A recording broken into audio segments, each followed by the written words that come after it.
دوستوں سے میری اپیل ہے، ایسی محفلوں کو شیعوں کی مجلس کہہ کے گلیاں نہ بدلا کرو، بغیر اجازت کے آ کے بیٹھا کرو۔ لوگ کہتے ہیں جی ہم شیعہ نہیں ہیں تو مجلس میں کیسے آئیں؟ مجلس میں تو شیعہ ہوتے ہیں۔ میری ان سے اپیل ہے، اس سے کوئی فرق نہیں پڑتا، آپ جس مذہب پہ بے شک وہیں پہ رہیں، لیکن اگر آپ کے پنڈ میں محلے میں مجلس حسین ہو پھر اس میں آ جایا کرو، اس لیے کہ حسین کا تعلق مذہب سے نہیں غیرت سے۔ مہربانی صاحب بہت شکریہ۔ غیرت کا تقاضا ہے کہ اپنے محسنوں کے ذکر کی محفلوں میں آنا چاہیے۔ اگلی اپیل میں مسلمانوں سے ایک اور کر رہا ہوں، بات تھوڑی باریک ہے اور کچھ چہروں پہ ماڑی چنگی تھکاوٹ بھی دیکھ رہا ہوں۔ مجلسیں ذاکروں سے ہی اچھی لگتی ہیں، مولوی تو صرف نا برکت کے لیے رکھے جاتے ہیں،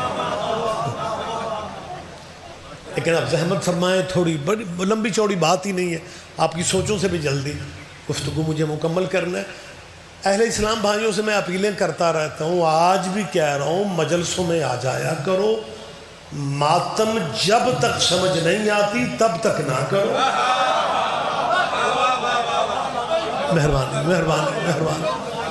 مہربانی جی، اللہ اکبر۔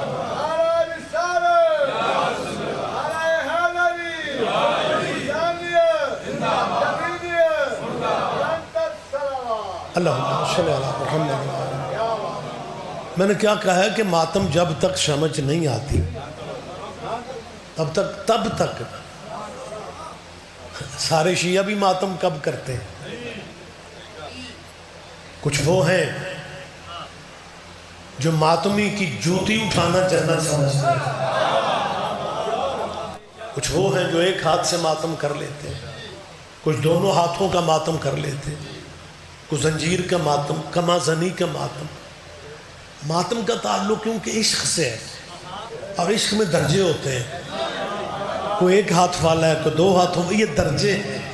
اگر کوئی بندہ کہے جی ہمیں تو عشق کے درجے سمجھ میں نہیں آتے، میں تصویر دکھا دیتا ہوں، احد کے میدان میں حضور کا ایک دانت زخمی ہو گیا تھا، جن کی موجودگی میں دانت زخمی ہوا تھا ان کے دانت پورے کے پورے تھے، قرن والے نے سارے ہی توڑ لیے تھے۔ بہت شکریہ۔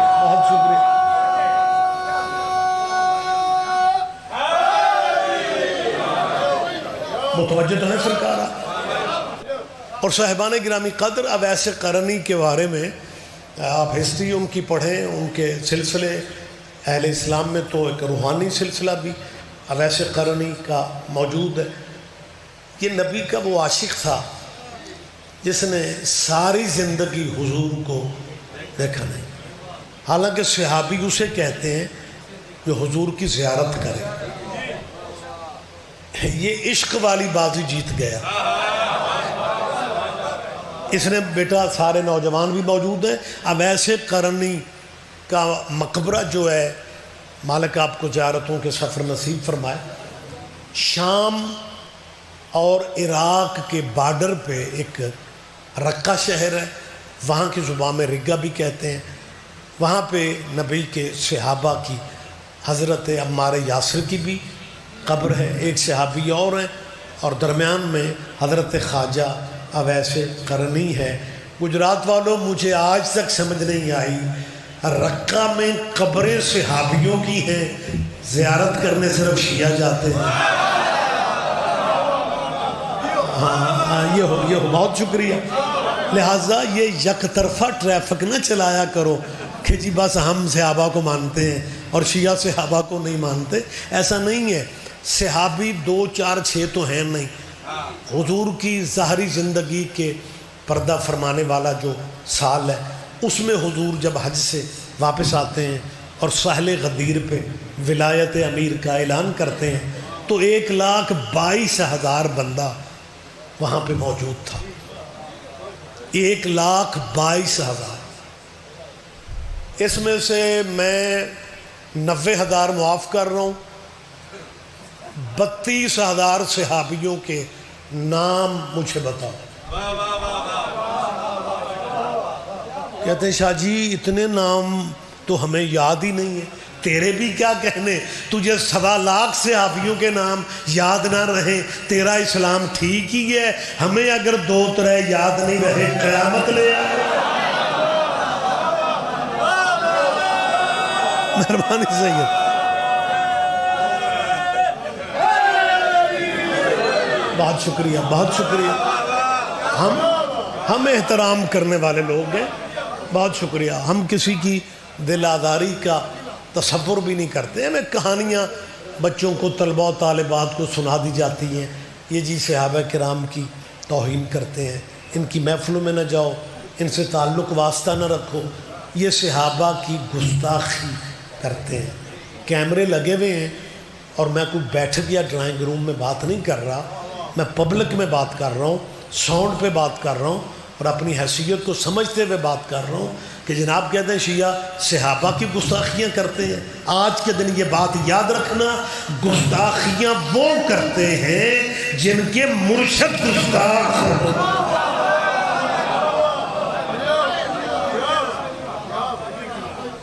ہمارے ہاں نہ کسی کی توہین ہے، نہ کسی کو برا کہنا ہے۔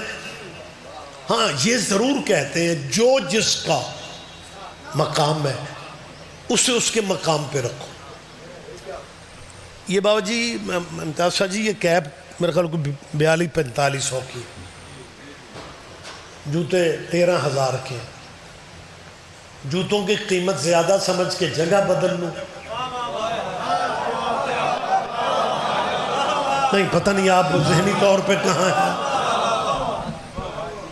توہین یا تنقیص نہیں ہے، میں پورے ملک میں کہہ رہا ہوں کہ مسلمانوں اپنے جید علماء کو اکٹھے بٹھاؤ، انہیں بٹھا کے ایک فہرست بزرگوں کی بنا کے ہمیں دے دو کہ جی ان کی تم نے عزت کرنی ہے، ہم کوشش کریں گے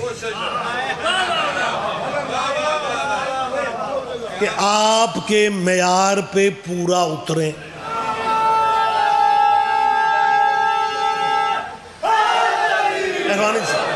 جیو میرا بیٹا، آپ جیے، کیا کہیں، بہت شکریہ سرکار، آپ جیے۔ لہٰذا اگر پھر بھی کسی بھائی کی تسلی نہیں ہو رہی، میں چھوٹی سی وضاحت مانگ رہا ہوں کہ حضور کے باقی صحابہ رضی اللہ ہے، ابو طالب کا بیٹا کرم اللہ ہے،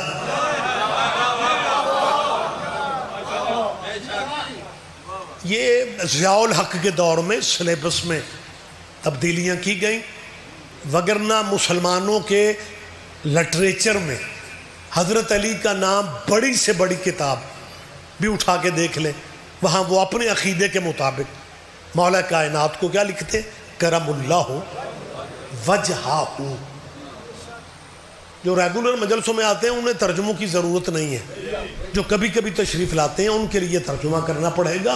کرم اللہ وجہہ کا ترجمہ یہ ہے وہ چہرہ جسے اللہ نے معزز رکھا،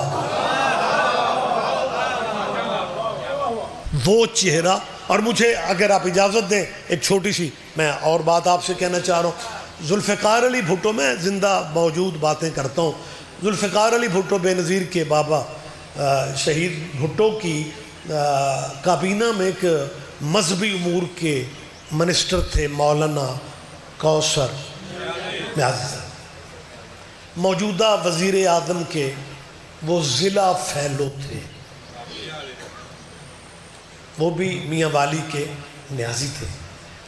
پلے جماعت اسلامی کے گھروں میں شعور آیا تو پیپلز پارٹی میں چلے گئے۔ بھٹو صاحب کو بھی ایک مولوی چاہیے تھا، انہوں نے مذہبی امور کی وزارت جو ہے وہ مولانا کوثر نیازی کو دی۔ کوثر نیازی صاحب انڈیا میں بہت بڑی گیدرنگ سے خطاب کر رہے تھے، اور جب انہوں نے صحابہ کرام کے نام لیے تو رضی اللہ رضی اللہ، میری آواز آپ تک ٹھیک پہنچ رہی، رضی اللہ کہتے رہے۔ اور جب مولا کائنات جناب امیر کا نام آیا تو کوثر نیازی مرحوم نے کہا حضرت علی کرم اللہ وجہہ. وہ ڈائس پہ کھڑے ہوئے تھے، سی ڈی سسٹم اتنا نہیں تھا، لیکن یہ بات کہیں نہ کہیں گوگل پہ ریسرچ کریں تو شاید مل جائے.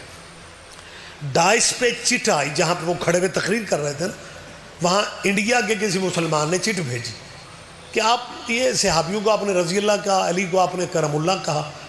ناظر صاحب یا تو سب کو کرم اللہ کہو یا علی کو بھی رضی اللہ کہو. شاید بات میں سمجھا نہیں سکا. چٹ کیا تھی؟ یا سب کو نو یا سب کو کرم اللہ کہو یا علی کو بھی رضی اللہ. باقی تو رضی اللہ ہے ہی نا. یا سب کو کرم اللہ کہو، یہ سب سمجھتے ہو؟ یا سب کو کرم اللہ کہو یا علی کو بھی رضی اللہ کہو. کوثر نیازی نے دیر نہیں کی، اس نے فوراً کہا میں سب کو کرم اللہ کیسے کہہ سکتا ہوں؟ اسلام میں کرم اللہ اسے کہا جا سکتا ہے جس کا چہرہ پوری زندگی بتوں کے آگے نہ جھکا.